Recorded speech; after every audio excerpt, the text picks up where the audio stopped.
Hello, how are you? Well, this is a delight, isn't it? I mean, Oliver, everybody, this is my dear friend, Oliver Steeds, and we both work in the ocean. Oliver works a lot deeper than I do because his unit is equipped with a range of great deep sea submarines, including an arrangement with the full depth, as they call it, submarine. So Oliver's going to tell the story. But the interesting thing is Oliver and I see each other at, say, a London conference or a meeting or something at the Royal Geographical Society with good tea or all these other events. And we've promised to be together in, on, or under the water together, but we've never actually quite made it. Some point soon, it'll happen. It'll happen. So, look, Oliver, we've already got some questions coming in for you right here, which is a great sign. Excellent. So I thought, as the questions are piling up, you get started. If you share your screen, and over we go. And then when you're finished, stop sharing your screen and I'll pop back. Wonderful. Well, lovely to see you, and looking forward to that beer at some point. Yes, please. Well, thanks for organising this amazing event and the team behind you. It's extraordinary. And yeah, so thrilled to be a part of it. I'll share my screen now. There we go. There we go. Can you see all that? Perfect. Well, thank you very much for the introduction, Paul, and good evening. See your screen, Oliver. We've got you still, but not the screen. Not Sorry, the buddy. screen. Okay, that won't work then. Share screen. Press that button. Love technology. There you go. You're in. Are we in? We working? Perfect. You're in. Excellent. Thank you very much. So, good morning, good afternoon, good evening, wherever you are in the world, and it's a joy to be with you all remotely at distance. And this is obviously a great stories of and a celebration of biodiversity. And for me, there's one person who's inspired me more than anything, more than anyone when it really comes to biodiversity. He's a wonderful man. I hope you might be tuning in, and that's Nigel Windsor. And Nigel has always asked for every image which I give in a presentation to make sure that it has a depth sign on it. So Nigel, this short presentation is for you. We're going to go on a journey through the depths from the shallow waters all the way down to full ocean depth, 7 miles down. And on the way, tell you a few stories. What's the extraordinary biodiversity that we discover down at those depths, and also what kind of impact are we having at depth as well. So for us land lovers, of course, if we want to go down, we need to go down in a submersible. And you can see in front of you one of our little subs built by Triton, an American company. And every 10 meters or so you go down, it increases the pressure by 1 atmosphere. So when you're down at full ocean depth, you're looking at a pressure of 1,100 times that's what is on the surface.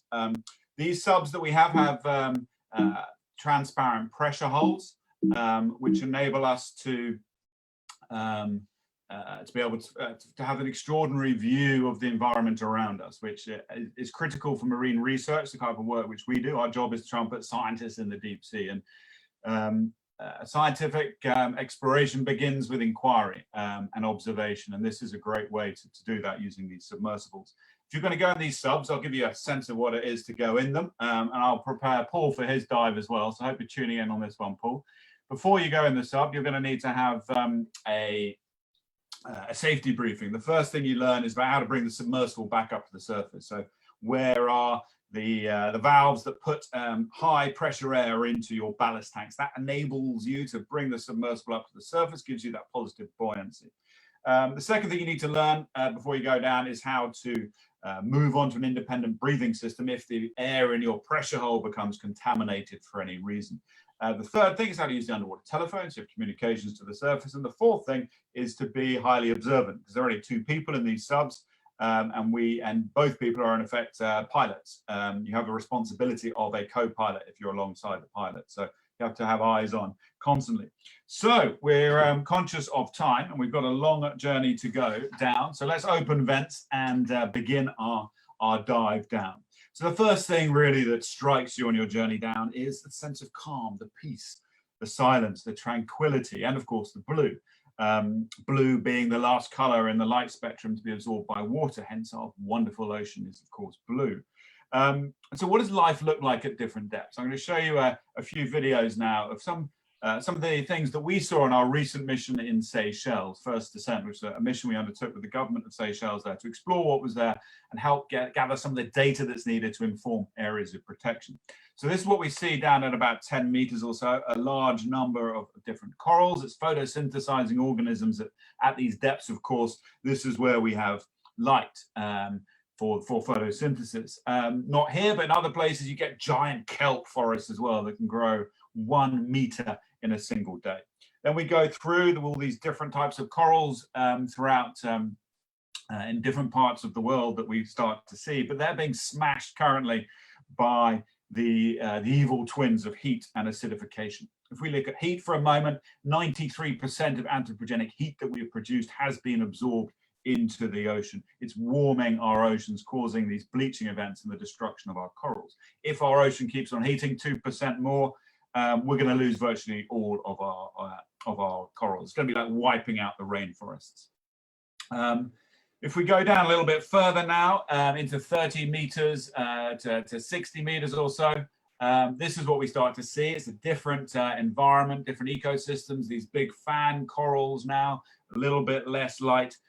Down at 27 meters, a historical piece of information for you. Between 1946 and 1956, in Bikini Atoll in the Pacific, if you're at that depth, your piece would have been interrupted.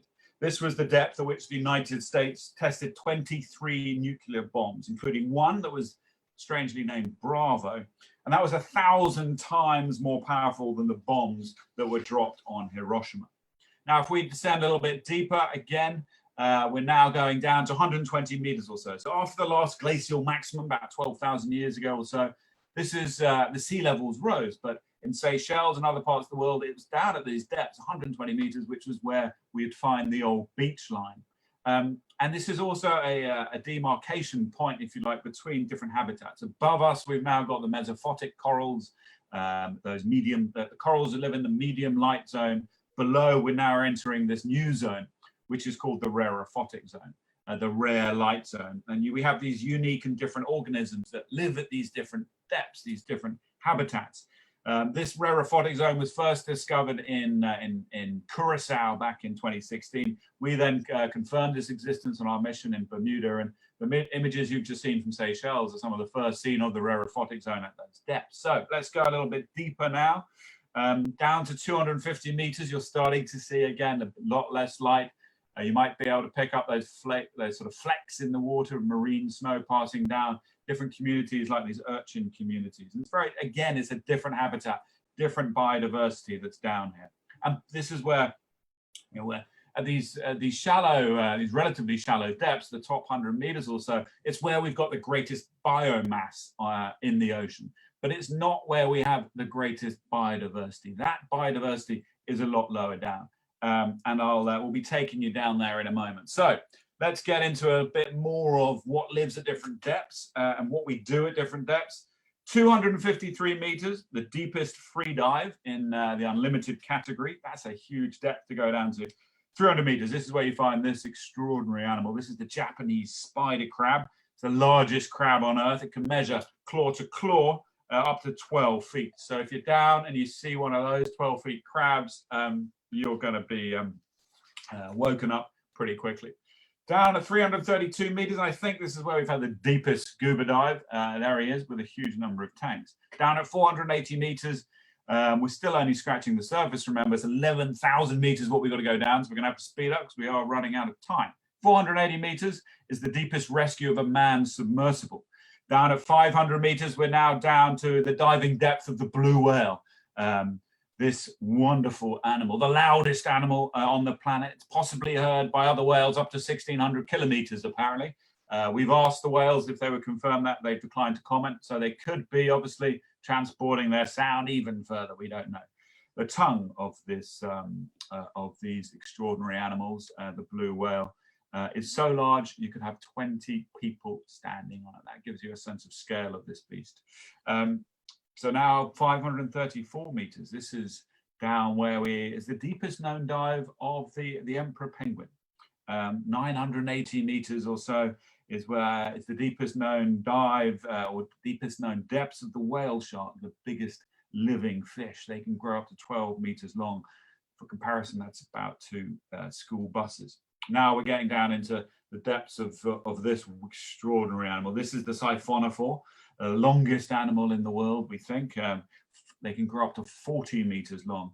The most important thing about this animal, according to my young daughter, is that it's got 300 stomachs. So it's a hungry beast. Now going a little deeper, we're now into the midnight zone, or 1,000 meters. We're leaving the twilight zone from 1,000 down to 4,000 meters or so. This is what's generally or popularly called the midnight zone. And down here, about 90% of animals in the deep sea are bioluminescent. They're animals that glow. This is also the depths that we have the vertical migration, which is the largest animal migration that happens every single day. Every day as the sun sets, animals rise from the midnight zone to feed. At dawn, as the sun rises, they descend. Every night they're drawing carbon from the surface into the depths, into the midnight zone, the largest carbon store on our planet. But of course, as you probably heard throughout these lectures, these presentations, the ocean isn't protected enough. We only have, I think it's 2.5% of the ocean currently highly protected. As 8% is designated, but only 2.5% is currently protected of our ocean. We need to think of our ocean not by that surface area, but by this 3 dimensions, which we're now exploring. We're only still at 1,000 meters. We've got 10,000 meters below us. If you drop down to 10,200 meters, you get to the deepest combat submarine, the Soviet Mike class. There aren't many pictures of it. This is the only one I could find. 1,522 meters, deep water horizon. This is the largest oil spill in US history. It did go deeper beneath the rock, thousands of meters, of course, into the rock. Further down, 2,000 meters or so, is the deepest current seabed trawling that's going on. These 2 images give you a stark contrast to what it's like before and after trawling. These trawls can be 60 meters or so wide. It's as if on land we get vast bulldozers and drive them across our countryside, felling all the trees, scooping up all the wildlife, and destroying all the farms just to catch a couple of cows. That's what we're doing when it comes to trawling, and we do it at a terrifying scale on our seabed. Approximately 150 times the area of seabed is clear cut every year than forest. That's the kind of scale of the damage and destruction that's out of sight and out of mind that's happening on our seabed every single day. Further down into the mining depths, there's already a 1.2 million square kilometers of ocean seabed that's been licensed for exploration. That's roughly the size of Europe. 1,857 meters, rather, the depth of the Grand Canyon. So we're still just scratching the surface. Now let's try and get down a little bit quicker now. 2,250 meters. This is the depths of the deepest known depths of the sperm whale. And they can dive the length of a football pitch every 60 seconds on their way down. So we're now getting into the Baffle Zone from 1,000 meters to 300 meters to 3,000 meters or so. This is where we actually have the peak of biodiversity. It's extraordinary to think that on the surface is where we've got the greatest biomass, but down deeper is where we have the greatest biodiversity. So the reason for this is in the shallows, we have a lot of food, and that allows competitive species to dominate. As you go deeper, you have less food, and so there's less potential for competitive exclusion. More species can therefore cohabitat. Beyond 3,000 meters or so, food scarcity lowers population numbers and hinders diversity. Give you some sense of diversity, there's about 31,000 kinds of fish that are known in the world today, more than all other vertebrates combined. Known to science, about 240,000 marine species, and currently documented by science, it could be 1 million, up to 10 million more marine species waiting to be discovered.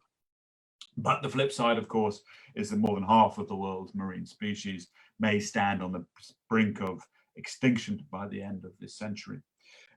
So we're now getting down deeper where we, in these depths, we do find corals down at these depths, black coral communities that one's been known to live to 4,265 years, the oldest recorded marine organism, making those corals older than the Great Pyramids of Egypt.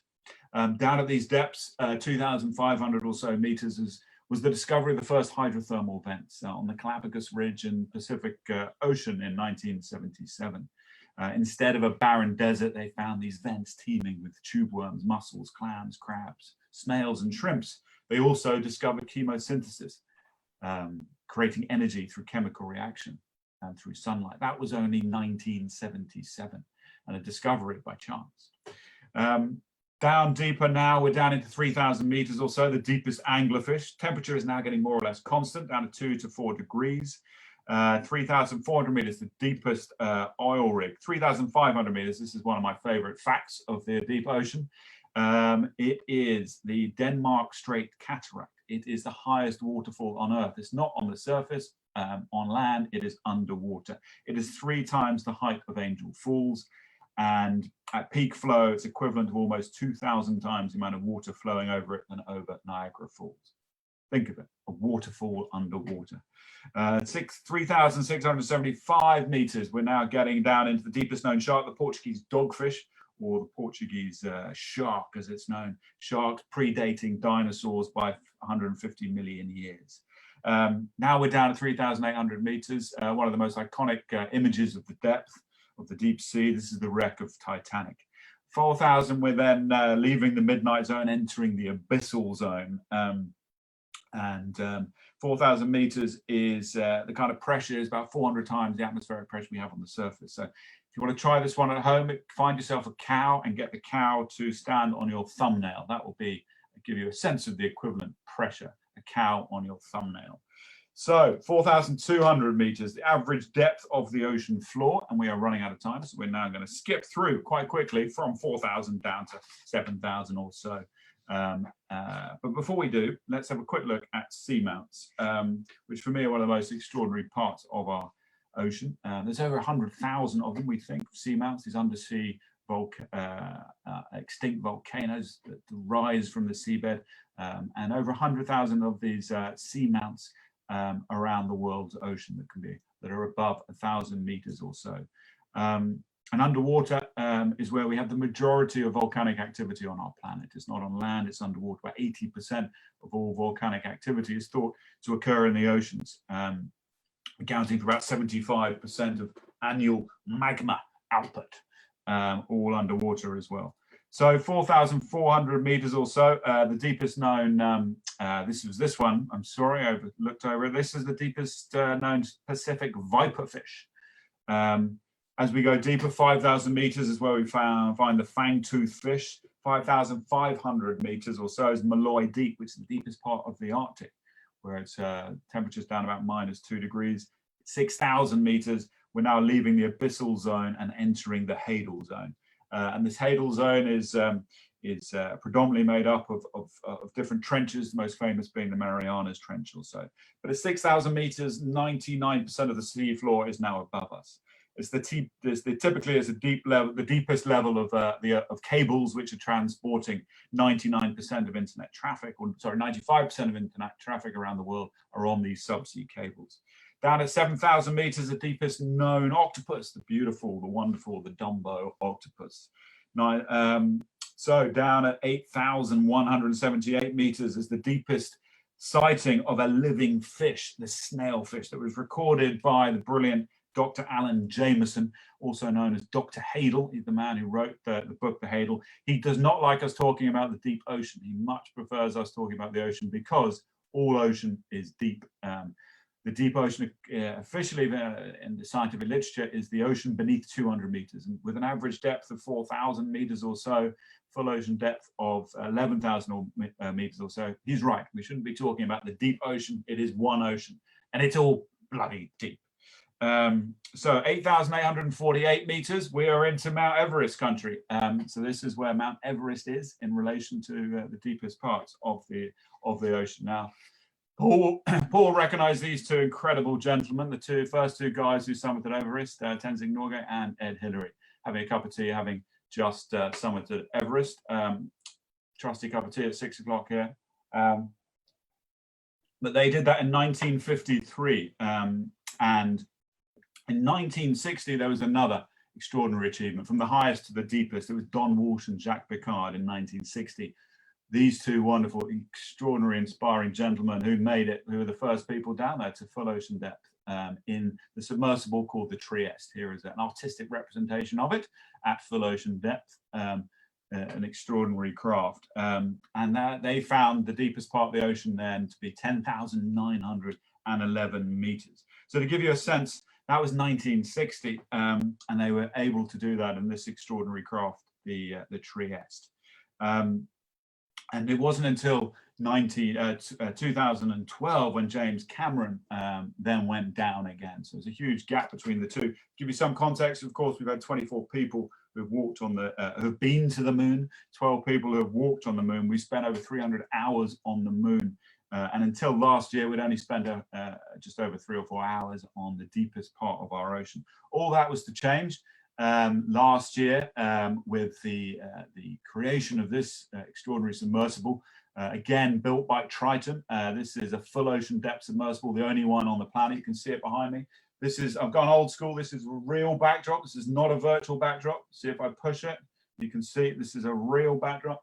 This was the submersible we were going to use on our mission, which has been called off because of the pandemic. So postponed. Hopefully we will be diving with this in this sub. But this sub, as you can see there, with that cutaway, allows 2 people to sit in there. And last year on the 5 Deeps expedition, led by Victor Vescovo and Rob McCallum, this extraordinary mission dived to the 5 deepest parts of the world's ocean. They found the deepest point there at 10,928 meters.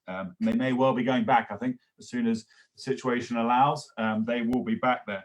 So at full ocean depth, we've now arrived at the deepest part of the ocean, the Challenger Deep in the Marianas Trench. At this point, we have the equivalent depth, equivalent pressure of 1,100 times what's on the surface. So that's equivalent of having about 50 jumbo jets resting on your head, I've been informed, or 11,318 tons per square meter. That's a hell of a lot of pressure. So anything living down there has been able to adapt to those extraordinary pressures. So that was a whistle-stop tour in 20 minutes or so from the shallows to the depth. I haven't covered everything. I deeply apologize to all those extraordinary marine animals and biodiversity who I have not mentioned during this whistle-stop tour from the shallows to the deep. But there you have it. Oliver, that was fantastic. Really, really great. Thank you. Hang on, here we are. We're both back together again. That was the best journey through depth that I've, except for getting wet when I'm on a dive. That was the best journey through depth I've ever seen. Thank you so much, sir. My great pleasure. Well, hopefully we'll be going on a journey down at some point together. We will be, absolutely. I mean, if we get desperate, we'll grab our gear and go jump in off of Portland down at Chesil Cove or something, and at least have a nice shore dive and a good cup of tea together afterwards. I would love that. I'll hold you to that. Yes, please. I've got some questions for you. No surprise at all. The first one is, when will submarines become so widespread and available that nearly anybody can go in a submarine like we do on a cheap, or we used to do on a cheap flight? Well, who knows? I mean, they are still extraordinarily expensive. This one's on the market, I think, for ship and sub combo of about $50 million. It's the only one of its kind, but relative to go to space, this thing can get you down to 7 miles down. So I think it's going to be a while. But then the other flip side is, you look 100 years ago, and that was the first time people were starting to go out into the wilderness on land and experience it as travelers, if you like, rather than obviously the people who were living in those periods. That was only 100 years ago, where the wilderness started to open up for tourists, for people to be able to experience it themselves. So I think, yes, I mean, we've got to find a way to get more people in the sea. Every time anyone goes in a sub, it blows their mind. Yeah, before I went in a sub, I was an investigative journalist, and the experience, what I saw, just transformed my life and told me that I needed to be on a different route. So yeah, I don't know the answer to it, but there are extraordinary subs around. So hopefully more people will be able to get in them. Thanks, Oliver. It's good to have that historical perspective and put things into a value, the value of this stuff. And the next question, sort of similar lines on the value and what all this costs. I mean, at what depth do you think is the right depth for the next big discoveries? mean, as you know, wherever you look in the ocean, you're discovering something new every time. There is so little known about the ocean, and it starts with your scientific question. What's the question that you want to answer? What represents a major scientific discovery? I'm not sure. I mean, I think for me, one of the most exciting things at the moment is around the ocean genome, which is the foundation of all marine life. If we can start to accelerate our understanding of the importance of marine genetic diversity, which we get through sequencing the ocean genetics and ocean genomic data, then that's going to radically transform our understanding of biodiversity, and also how do we manage it and how biodiversity is going to adapt to climate change. So for me, it's the ocean genome at the minute. Fantastic. And Oliver, of course, right here, I have the question. Do you take a pee bottle in the submarine, or do you hang on to go to the pee when you come back up to the top, it says?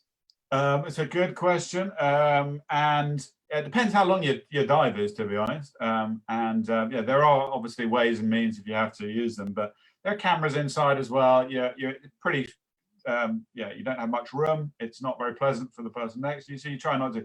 There was a trick actually, which was told to me by a guy who runs expeditions to Titanic, because people go down on those dives, and that could be 8, 10, 12-hour dives. And apparently, if you stand up in a hot shower and go before you go in the sub, that's the best way to empty your bladder. So that's what you're told to do before you get in the sub.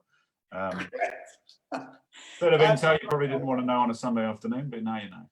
And just so everybody can hear, one of Oliver's great approaches is to take decision makers and influential global leaders in the submarine down to the cool places, and it helps them see their own waters, fall in love with their own bit of the ocean, and because they fall in love with it, they can protect it. So it's a wonderful decision-making tool, as well as all the obvious science advantages. Oliver, it's brilliant to see you. I'm sorry we're not in our suits or on a ship or even in a sub together, but I know we will be soon. So it's a delight to get your stories coming to us at this time. Thank you very much, Oliver. Thanks very much. Take care. See you soon, mate.